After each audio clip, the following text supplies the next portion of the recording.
ಅವ್ರು ಮಾತಾಡ್ತಾ ಇರೋಂಥ ಸಂದರ್ಭದಲ್ಲಿ ಇವರೇ ಹಿಂಗ್ ಮಾತಾಡ್ತಾ ಇದ್ರೆ ಸಿಂಹ ಗರ್ಜನೆ ರೂಪದಲ್ಲಿ ಸಾವರ್ಕರ್ ಹೆಂಗ್ ಮಾತಾಡ್ತಾ ಇದ್ರು ಅನ್ನೋದು ನೋಡಿ ನಾವು ಕೇಳಿ.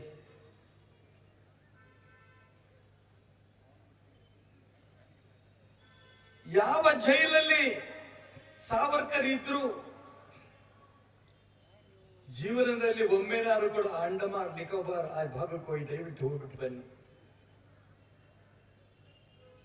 ಅಲ್ಲಿ ಹೇಗಿದ್ರು ಸಾವರ್ಕರ್ ನೋಡ್ಬಿಟ್ರೆ ಆ ಸಣ್ಣ ಸೆಕ್ಯುಲರ್ ಜೈಲಲ್ಲಿ ನಿಜಕ್ಕೂ ಕೂಡ ಈ ಸೆಲ್ಯುಲರ್ ಜೈಲಲ್ಲೂ ಸಾವರ್ಕರ್ ಹೀಗಿದ್ರ ಅಂತ ಅನ್ಸತ್ತೆ. ಅವ್ರಿಗೆ ಟೀಕೆ ಮಾಡ್ತೀಯಾರಲ್ಲ ಸ್ವಾತಂತ್ರ್ಯ ವೀರ ಸಾವರ್ಕರ್ಗೆ. ಫೋಟೋ ತೆಗಿತೀರಿ ಅಂದ್ರಲ್ಲ, ನನ್ನ ಭಾಷೆ ನಾನು ಉತ್ತರ ಕೊಟ್ಟಿದ್ದೀನಿ. ಈ ಸಭೆಯಲ್ಲಿ ಮತ್ ನಾನು ಅದನ್ನ ಹೇಳೋದು. ನಾನು ಒಂದು ಸವಾಲ್ ಹಾಕ್ತೀನಿ ನಿಮಗೆ.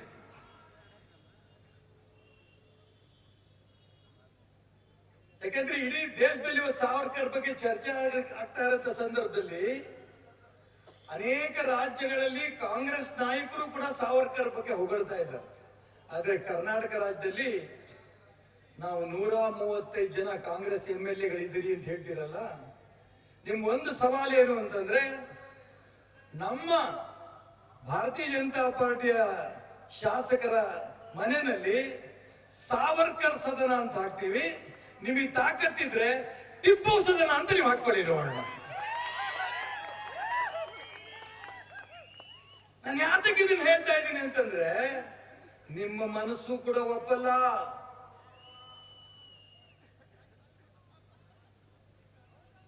ಓಟಿನ ರಾಜಕಾರಣಕ್ಕೆ ಇದು ಆಗಿರ್ಬೋದು. ನಿಮ್ಮ ಬ್ಲಡ್ ಕೂಡ ಮುಂಚೆಯಿಂದನೂ ಕೂಡ ನಿಮ್ಮ ತಂದೆ ತಾಯಿ ಅಜ್ಜ ಮುತ್ತಜ್ಜ ಅವರೆಲ್ಲರೂ ಕೂಡ ಹಿಂದೂ ಸಮಾಜದಲ್ಲೇ ಹುಟ್ಟು ಬೆಳೆದಿರೋರು.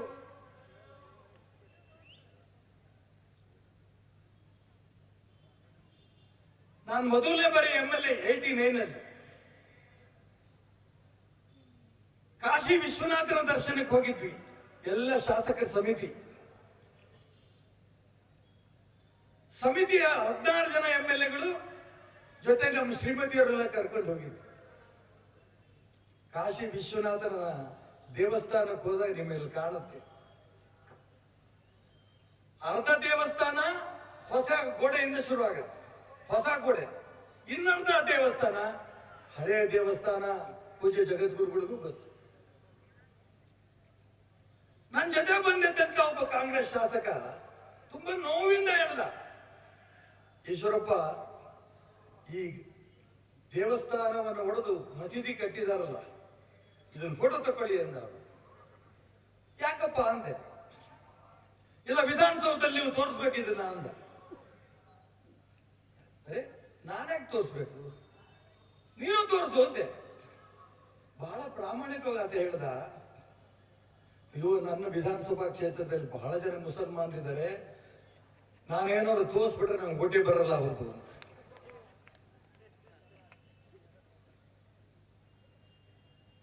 ನನ್ನ ತಾಯಿ ಮೇಲೆ ಪ್ರಮಾಣ ಮಾಡಿ ಹೇಳ್ತಿದ್ದೀನಿ ಮಾತನ್ನ.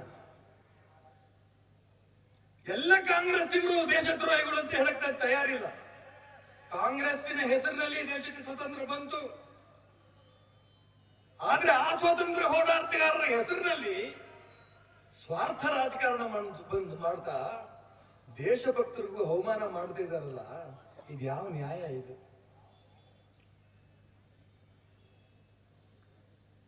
ಇದೊಂದು ಕಾರ್ಯಕ್ರಮ, ನಾನು ಅನ್ಕೊಂಡಿರಲ್ಲ ಇಷ್ಟು ದೊಡ್ಡದಾದ ಕಾರ್ಯಕ್ರಮ ಆಗತ್ತೆ ಅಂತ.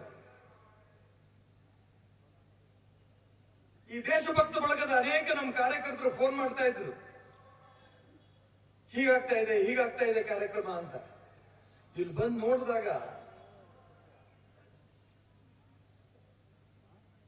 ಆ ಹೆಣ್ಣು ಮಕ್ಕಳು ಪೂರ್ಣ ಕುಂಭವನ್ನು ಹೊತ್ಕೊಂಡು ಬಂದಾಗ ವ್ಯಾನ್ ಮೇಲೆ ನಿಂತರೆ ತುದಿ ಕಾಣ್ತಿರ್ಲಿಲ್ಲ, ಅಷ್ಟು ಜನ ಹೆಣ್ಮಕ್ಳು. ನಿಜಕ್ಕೂ ಆ ಹೆಣ್ಮಕ್ಳಿಗೆ ನಾನು ಸಾಷ್ಟಾಂಗ ನಮಸ್ಕಾರ ಸಲ್ಲಿಸಕ್ಕೆ ಇಷ್ಟಪಡ್ತೇನೆ. ಅಲ್ಲಿಂದ ಇಲ್ಲಿ ಬಂದ ಮೇಲೆ ವೇದಿಕೆ ಮೇಲೆ ನಿಲ್ಲಕ್ ಜಾಗ ಇಲ್ಲ. ನಾನು 4 ಜನ ಹೆಣ್ಮಕ್ಳಿಗೆ ಕಾಲೇಜ್ ಓದ್ತಾ ಇದ್ದಾರೆ.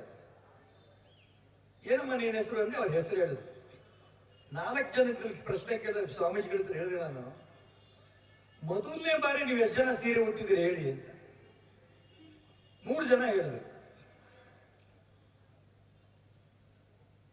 ನೀವೇ ಉಟ್ಕೊಟ್ಟಿದ್ದೀರಾ ಅಂತ. ಒಬ್ರು ಇಲ್ಲ, ಎಲ್ಲಾರಿಗೂ ನಮ್ಮ ತಾಯಿ ಹುಟ್ಟಿಸಿದ್ರು, ನಮ್ಮ ಹಾಸ್ಟೆಲ್ ಉಡಿಸಿದ್ರು ಅಂತ. ಅಂದ್ರೆ ಸ್ವಾತಂತ್ರ್ಯಕ್ಕೋಸ್ಕರ ಹೋರಾಟ ಮಾಡಿದಂತ ಸಾವರ್ಕರರ ಹೆಸರಿನಲ್ಲಿ ದೇಶಭಕ್ತ ಗೀತೆಯನ್ನು ಹಾಡಬೇಕು ಅನ್ನಂತ ಉತ್ಸಾಹ ಸ್ಫೂರ್ತಿ ಈಗಿನ ಯುವಕರಿಗೂ ಕೂಡ ಇದೆ. ಇದಕ್ಕೆ ಕಾರಣ ಸಾವರ್ಕರ್ ಅನ್ನೋದ್ರಲ್ಲಿ ಯಾವ ಅನುಮಾನನೂ ಇಲ್ಲ. ಈ ದೇಶಕ್ಕೆ ಭವಿಷ್ಯ ಇದೆ ರೀ. ಸಾಧು ಸಂತರು, ಯಾಕೆ ಅವರು ಸಾಧು ಸಂತರನ್ನ ನಾವು ಕರಿತೀವಿ, ಗೌರವ ಕೊಡ್ತೀವಿ, ನಮಸ್ಕಾರ ಮಾಡ್ತೀವಿ? ಅವರು ತ್ಯಾಗಿಗಳು. ಹೆಂಡತಿ ಮಕ್ಕಳು ಸಂಸಾರ ಏನು ಇಲ್ಲದೇನೆ ಇಡೀ ಸಮಾಜ ಜಾಗೃತಿ ಆಗ್ಬೇಕು ಅಂತ ಪ್ರಯತ್ನ ಮಾಡ್ತಾ ಜನ ಅವರಾದ್ರೆ, ನಾವೆಲ್ಲ ಭೋಗಿಗಳು.